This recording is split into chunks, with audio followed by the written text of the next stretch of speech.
Hi guys, എൻ്റെ ഇന്നത്തെ ഈ ഒരു വീഡിയോയിലേക്ക് എൻ്റെ എല്ലാ കൂട്ടുകാർക്കും സ്വാഗതം. ഞാൻ ഇന്നിവിടെ ഉണ്ടാക്കാൻ പോകുന്നത് ആവിൽ മിൽക്കാണ് കേട്ടോ. ഇതെങ്ങനെ പെട്ടെന്ന് തന്നെ ഉണ്ടാക്കാൻ നോക്കാം. അതിനായിട്ട് നമ്മളിവിടെ എടുത്തത് ഒരു 1/2 കിലോ പൂവൻ പഴം എടുത്തിട്ടുണ്ട്. അപ്പോൾ അത്യാവശ്യം നല്ലപോലെ പഴുത്ത പഴമാണ് കേട്ടോ എടുത്തത്. ഒരു പേക്ക് പാലും എടുത്തിട്ടുണ്ട്. അപ്പോൾ ബാക്കിയെല്ലാം കൂട്ടിയിട്ട് ഇതെങ്ങനെ റെഡിയാക്കാൻ നോക്കാം. ഇനി നോക്ക്, ഈ പഴം ഒന്ന് തൊലി കളഞ്ഞെടുത്ത് അല്പം പാല് പഞ്ചസാരയൊക്കെ കൂട്ടിയിട്ട് ഒന്ന് മിക്സ് ചെയ്തെടുക്കാം. അപ്പോൾ ഇതിലേക്ക് നമ്മൾ അല്പം കട്ടപ്പാലും കൂടി ചേർത്തിട്ടാണ് കേട്ടോ ഇത് റെഡിയാക്കിയത്.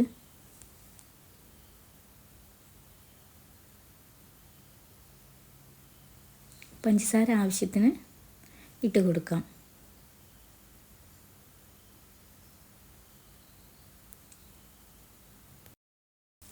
അപ്പോൾ ജ്യൂസ് ഇവിടെ റെഡി ആയിട്ടുണ്ട്. ഇനി നമുക്കിതിലേക്ക് വേണ്ട അല്പം കപ്പലണ്ടി, പിന്നെ അവിലല്ല കേട്ടോ എടുത്തത്, അതിന് പകരമായിട്ട് പൊരിയാണ് എടുത്തത്. അതുകൂടി ഒന്ന് ചൂടാക്കിയെടുക്കാം.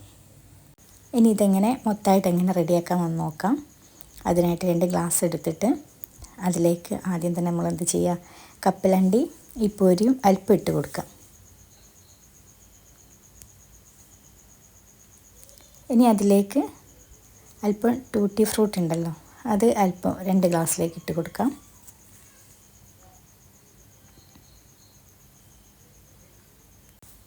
ശേഷം ജ്യൂസ് ഒഴിച്ച് കൊടുക്കാം.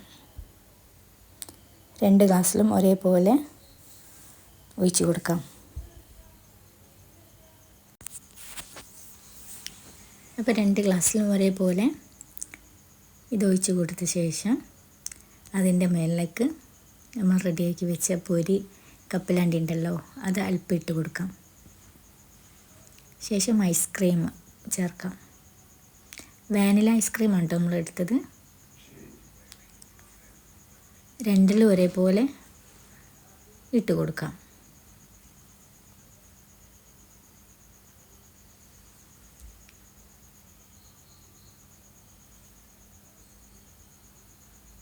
ശേഷം അതിൻ്റെ മേലേക്ക് അല്പം ടൂട്ടി ഫ്രൂട്ടി കൂടി ഇട്ട് കൊടുക്കാം. എന്നിട്ട് ഹോർലിക്സ്, ഒന്നിൽ ഹോർലിക്സ് ഒന്നിൽ ബൂസ്റ്റാണ് കേട്ടോ ചേർത്തത്. അപ്പോൾ അവിൽ മിൽക്ക് വളരെ കുറഞ്ഞ സമയം കൊണ്ട് തന്നെ നമ്മൾ റെഡിയാക്കി കഴിഞ്ഞു. എല്ലാവർക്കും ഇതുപോലെ ഉണ്ടാക്കാവുന്നതാണ്. അവിലിന് പകരം ഈ പൊരി ഇട്ടത് വേറെ ടേസ്റ്റാണ് കേട്ടോ. അപ്പോൾ അതുകൊണ്ടാണ് അത് ചേർത്തത്. അപ്പോൾ അവിൽ മിൽക്ക് വളരെ കുറഞ്ഞ സമയം കൊണ്ട് തന്നെ ഏത് രീതിയിൽ ഉണ്ടാക്കുകയാണെങ്കിലും ഇത്രയും ചെറിയ സമയം കൊണ്ട് നമുക്ക് ഉണ്ടാക്കിയെടുക്കാവുന്നതാണ്. അപ്പോൾ വീഡിയോ എല്ലാവർക്കും ഇഷ്ടമായെങ്കിൽ ലൈക്ക് സപ്പോർട്ട് ചെയ്യണേ.